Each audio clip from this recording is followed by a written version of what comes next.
Big TV భక్తి సమాచారం WhatsApp ఛానల్లో జాయిన్ అవ్వండి. అన్ని విశేషాలు ఎప్పటికప్పుడు తెలుసుకోండి. నమస్కారం. ఆండాళ్ తిరువలిగలేశ్వరుడు తిరుప్పావై 5వ పాశ్రం. ఈ పాశ్రంలో ఆండాళ్ తల్లి భగవన్ నామ సంకీర్తన మహిమను చాలా అద్భుతంగా తెలియజేసింది. అంటే ఈ తిరుప్పావై వ్రతం శ్రీవ్రతం సాక్షాత్తు శ్రీ మహాలక్ష్మీదేవే వైకుంఠం నుంచి భూలోకమున విల్లీపుత్తూరులో గోదాదేవిగా అవతరించి తన చుట్టూ ఉన్న చెలికత్తలను గోపికలుగా భావించి కాత్యాయని వ్రతాన్ని ఆ కాలంలో ఎలా చేశారో అదే భావనతో ఈ కాలంలో తాను వ్రతాన్ని ఆచరించి భగవత్ సమాగమం కోరి ముందుకు సాగింది.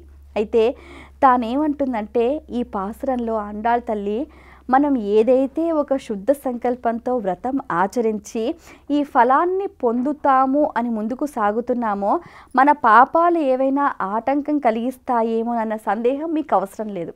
ఎందుకు అంటే మనం చేసే ఈ వ్రతానికి అధినాయకుడు సాక్షాత్తు శ్రీకృష్ణ పరమాత్ముడు కాబట్టి ఆయన సామాన్యుడు కాదు. ఆయన లీలా మానుష రూపధారి అన్నమాట. ఆయన బ్రహ్మాండానికే నాయకుడు.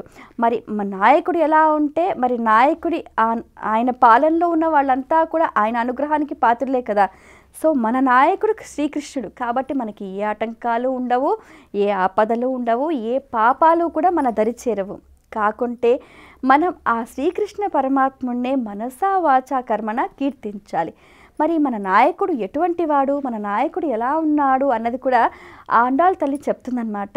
ఆయన ఎంతో చక్కగా మధురలో జన్మించాడు. ఆ తరువాత యదుకుల తిలకుడై ఆయన నందగోప కులంలో ఆయన ఎంతో చక్కగా పెరిగాడు, పెద్దవాడయ్యాడు. తర్వాత ప్రతి ఒక్క గోపికా చోరుడుగా ఆ తర్వాత ఎన్నో లీలల్ని ప్రదర్శించాడు. ఆమె ప్రేమకు బందీ అయి యశోదా తల్లి ప్రేమకు బందీ అయి తాను బంధింపబడ్డాడు. అది ఎందుకు? అందులో కూడా ఒక అంతరార్థం ఉంది. శాపగ్రస్తులైన వారిని విముక్తి చేయటానికి ఒకటి, ఆ తర్వాత తల్లి భక్తికి బందీ అయిన కారణం మరొకటి. ఇలా చూసుకుంటే ఆ శ్రీకృష్ణుడి పరమాత్మని చర్యలు లీలలు ప్రతి ఒక్కటి కూడా మనకు ఎంతో సందేశాన్ని అందిస్తూ ఉంటాయన్నమాట.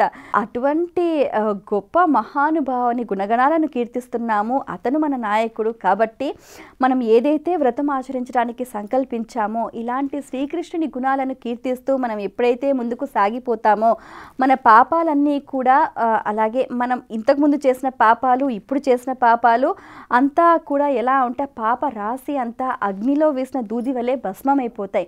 ఎందుకంటే భగవన్ నామానికి అంతటి శక్తి ఉంది. ఏమీ లేదు, నిన్ను చేరటానికి బయలుదేరాము కృష్ణ, భారం నీదే భావం నీదే, మమ్మల్ని నీ దరి చేర్చుకో కృష్ణ అంటూ కూడా ఆ గోపికలు ఎంత శుద్ధమైన మనస్సు, కల్మషం లేని ప్రేమ వారిది. నిజంగా ఆ ప్రేమకు బందీ అయ్యాడు ఆ కన్నయ్య. నిజంగా అందుకనే ఆ గోపికలంతా కూడా ఎవరైతే పాపం పొద్దున్నే ప్రాతకాలమే మేల్కొని ఒకరు ఇంకొకరు మేల్కొల్పుతూ అంతా కూడా ఒక గుంపులాగా ఒక భగవన్నామ సంకీర్తన చేస్తూ వాళ్ళలా ముందుకు సాగిపోతూ ఎంతో చక్కగా ఒక వ్రతాన్ని పరిపూర్ణం చేసుకోవాలి, దీని ఫలితాలని పొందాలి. ఆ ఫలితం ఏంటి? భగవత్ సమాగమం. అది ఎంతో అద్భుతంగా ఉంటుంది.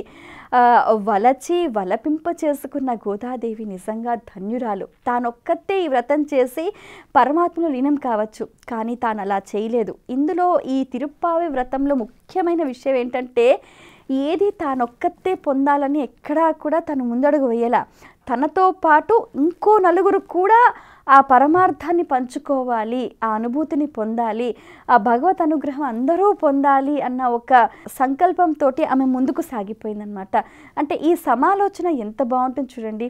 అందరూ బాగుండాలి, అందులో మనం ఉండాలి. భగవనామ సంకీర్తన చేస్తే పాపరాశి అంతా అగ్నిలో వేసిన దూది వలె భస్మమైపోతుంది అంటూ కూడా ఈ 5వ పాశ్రంలో అద్భుతంగా పరమాత్మని లీలా వైభవ గుణాలను అద్భుతంగా పద్య రూపకంలో పరమాత్మనికి సమర్పించింది. అది ఇందలి అర్థం పరమార్థం. స్వస్తి. For more videos like this, subscribe Big TV channel.